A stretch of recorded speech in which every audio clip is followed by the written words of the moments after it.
Good morning. Good morning.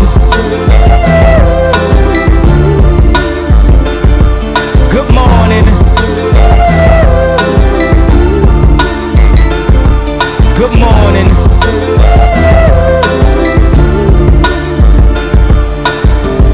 Wake up, Mr. West, Mr. West, Mr. Fresh, Mr. By himself, he's so impressed.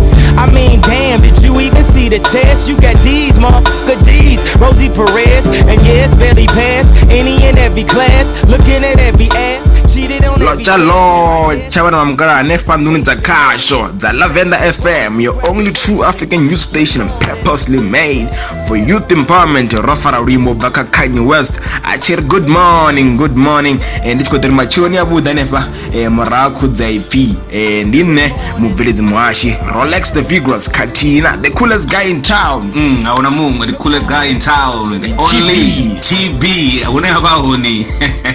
Uhuna Dakar, Ufunana, Nauti. Don't panic on Barimbo Kanye West. Nichiruri mini good morning. Good morning. It was with foreign accent. I'm in a America Gango. No be wearing game on Amgam and Ruto that would have never been. Hey, now the one I'm going up from my voice. No Muyani. Barofara Mapunga on the breakfast jam.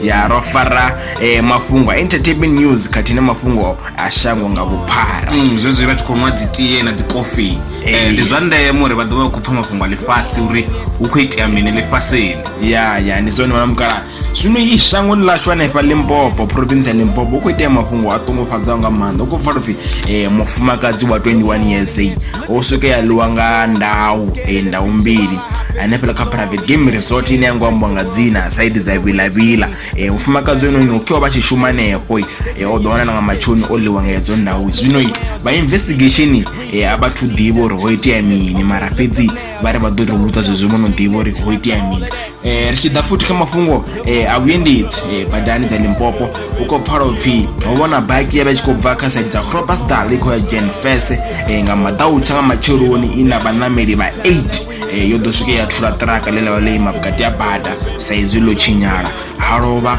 vathu vatanu manchingeta ropfa vathu vatanu asi mafungo akudi ayo mafungo atungufadzawo nga manda lone vathu arito rireile nga vuronwane vuronwane ngori khombose ya vudi vanamukara kharirere nga vuronwane ri songo jaya kharirere rodzika chandeme ndi vuchiro risvike ro tsireledzea fedzi ari chipirira panda kama funga entertainment news na musiri kota manga vafumakadzi fedzi man vafumakadzi vakuita zvitu man TV man vakuita zvitu NFI rina Shoma Jozi ane vathu vamudiva nga luimbo rwa John Cena Shoma Jozi obvisa scholarship chine uringa kachoi ukurera umandafadza vathu vachifumakadzini kama fungo a music production ene scholarship chaone chida chikofarirwa kha chikolo cha Bridges Academy the course ya 5 months fedzi zvino vafumakadzi vothe upfi votanganedza u apply H scholarship zvino vanyagodhe mafungo manyinga budaro vanga kha Google vasearch uri Shoma Jozi scholarship vadovana mafungo manyinga budaro nefala richi aphanda rina nyarunako ni Miss Universe Miss South Africa zozimini tunes ndimyarushaka unoni ukhambori oneta vana vamukala oneta nga vathu vakhota vakhomuvudziso uri ini why nina short hair vathu vavudzisa mantipi vathu vana zvichele vakuvudzisa uri ini why nina short hair zvino iphindulo ya zozimini tunes ukhambori obebora ari mavudziya wa short hair utovafunisa zvizvi nazva uri uwina hawe Miss Universe zomupa chance chauri achinje kuvonere kwavathu kana kwavasidzana vashango lelinolavurima uri runako asiwivi runako asidzi makeup asidzinala ukotodochinja kokuvonere zvino vathu vanji ndingotozvidyera mutoro runako asiyezo zvitu mantibi ngori nazvidivi uri vazana vavuri nevarera badinavo chifi kombona 200 yanara zvino runako asiyezo zvitu vana vacho kozozvivini tunze ukozviprova nepo richera pandai kama fungo international news ukopfara kuti mubuso wala China ukorwa notodothivera chichiri chinhu cha coronavirus chine chonouraya chivaro chavathu unosvika 1016 ndicho chivaro chimurunga manda mani TB tshivhalo tshiṅwe nga maanḓa. Zwino hanefho muvhuso wa China ri khou vhona u tshi khou vhulaya dzinguluvhe dzine dza khou pfhi ndi dzone dzine dza khou khosa vhulwadze hovhunoni hanefha kha social media vha vhona maṱiraka kha dzi YouTube u tshi khou tevhulelwa dzinguluvhe dzi vhulayaho lune hone riṋe ngeno Afrika Tshipembe ri tshi zwi sedza ri vha ri khou vhona ṋama ya ṱungufhala zwi ṱungufhadzaho u kona u vhulawa tshetshe ine kono dzhena mavu zwi ṱungufhadzaho hezwo lune ndi to zwi vhona zwavhuḓi uri kha vhathu vha tshinnani u ḓo vhona mbuluwa zwibodo na fhethu ngora ra ri khou mamula fhedziha mara vhulwadze ndi vhulwadze vhono mukalaha a ri tori a ri tenda uri vhulwadze vha dzhenelani ngei kha ḽa China lune vha khou ita zwo fanelaho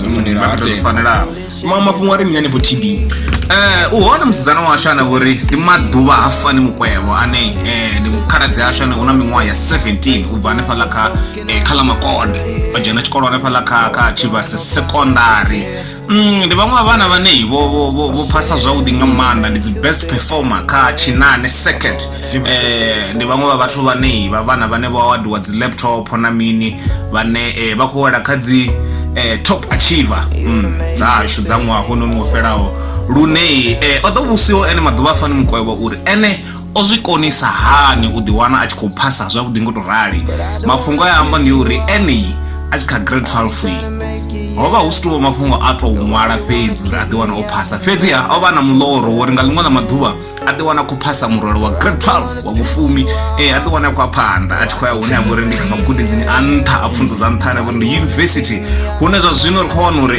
maḓuvha a fani mukwevho ndi first year student kha BSc Applied Mathematics kha University ya UCT ndi mafhungo avhuḓi nga maanḓa ene a mafhungo kha tou vha ṱhuṱhuwedzo ndi ṱhuṱhuwedzo ha mafhungo kha vhana vhane ndi grade 12 2020 hanefhaḽa kha zwikolo zwashu hune nṋe ro dzhena hone vho Thengwe High School na vho Tshivhase na hoṱhe na zwiṅwe zwi no nga zwenezwo na vho Ṱoḓani hanefhaḽa Tshilamba na vho Robert Mbulungeni na vho Matavhela nṱhangeni kha tou mafhungo a ṱhuṱhuwedzo ayo ane zwi a konadzea Black Child zwi a konadzea fhedzi ayo ndi ayo ṅwana wa mukalaha u hone murathu washu ane a vha uri ndi ri roṱhe Junior Manetshi mutukana washu ane una miṅwaha ya 10 o ḓo tumbuliwa nga coachara ori mugudisi wa Bidvest Football Academy ane ndi vho Ashley Makhaya ndi vhaṅwe vhathu vhane vha khou gudisa vhana hanefha kha dzi academy dza zwa mitambo ri dza mitambo ya milenzhe football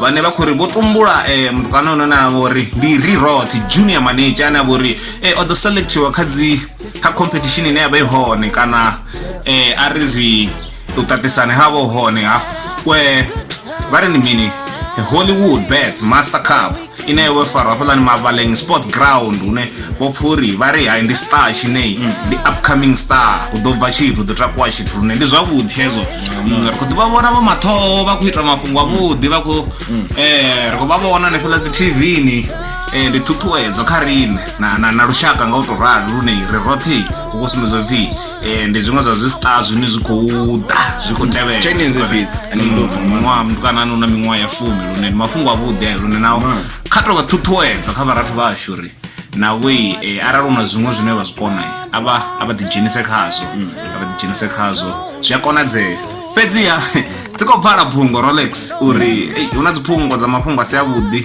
hu khou pfhi Lois Richard hafhaḽani Makhado hafhaḽa hu na masheleni a swikaho a fhiraho 2 million ane a khou pfala uri o ṱanguliwa kha bannga ine ya vha uri ndi ya Nedbank mafhungo ane a khou vhevheḓa u bva musumbuluwo one wo pfukaho uri na masheleni a swikaho 2 million o ṱangulwaho ḓoroboni nga mafobvu u bva kha bannga ya Nedbank lune na wanu ndi mafhungo a ṱungufhadzaho lune u vhudoxelwa nga tshelede Venḓa VBS lune futhi u khou dovhiwa futhi u khou dzhiwa masheleni Nedbank a si mafhungo avhuḓi ayo ndi shangoni wono mukalaha ri nga si zwi thivhele kuhumbulele kwa vhathu a kufani a ri tende yo vha i khou ḓivha La Venda FM, your only true African youth station, purposely made for youth empowerment. Rolex, niko basi nga luimbo lufio hapo. Na msiri, koni si nga luimbo lwafuna ni sezwi Valentine's yeno bandirani wana mkala. tsho swika tshila tshifhinga tsha ṅwana ṅwaha uri vhathu vha ḓivhe uri vha dzi side guy kana vha dzi main guy dzi main chick kana dzi side chick ho to sala maḓuvha mararu fhedzi vhona mukala ri khou rangela Friday ya hone ndi ya dzi 14 dzine ndi Valentines vale lune arali hu sina vhane vha khou sesana naye no ali ṱoḓa ḓuvha ṅwana mukala ḽi ḓoḓa zwino kha tenda uri iyo mupfuka zwino ri khou sia luimbo hanefha ri khou bva kha Lady Zama a tshi ri be mine vha ḓo ḓipfhela vhone vhaṋe luimbo lu khou rwa nga maanḓa ḓuvha ḽa vhuḓani ngeyo ni songo ṱahela public speaking 12 o'clock ṋamusi nga masiari indirani vhamukala indirani hanefho ri ḓo vha ri na director T na Lisanet vha tshi khou isa phanḓa na topic yavho ya uri is the South African education system doing justice to its citizens. You would be mine, you would be mine, you'd be mine, no mine, no mine, no mine, no mine. Fire gathers, trimming fences, jumping phases, visiting places that we've been to, all the mornings where we would laugh just because of you, all the plans we make and the schemes we create. Never thought of being caught, danger signs everywhere. Danger, I don't know the way out of this maze, out of this phase. Oh, your face makes it worth it. It's worth it. It's worth it. It's worth it. It's worth it. It's worth it. It's worth it, worth it, worth it, worth it. Gather around, let me tell you all the time when I knew that you would be mine. Gather around, let me tell you all the time when I knew that you would be mine. You would be mine, you would be mine, you'd be mine, no mine, no mine, no mine, no mine. You would be mine, you would be mine, you'd be mine, no mine, no mine, no mine, no mine. Hands in yours and our pockets full of gold. What a day we create.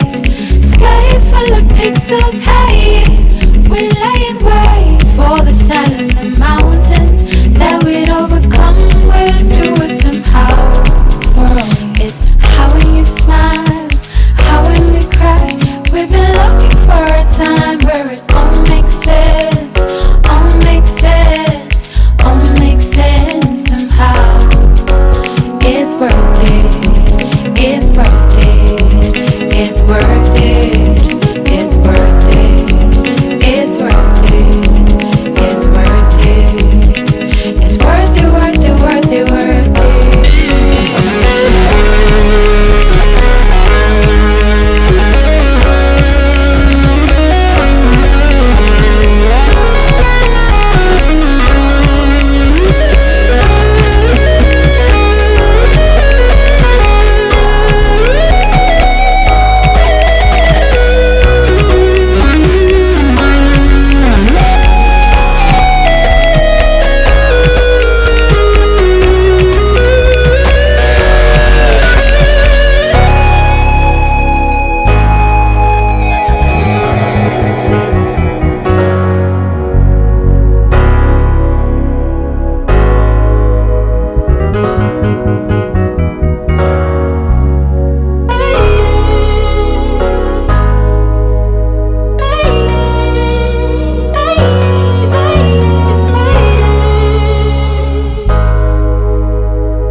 You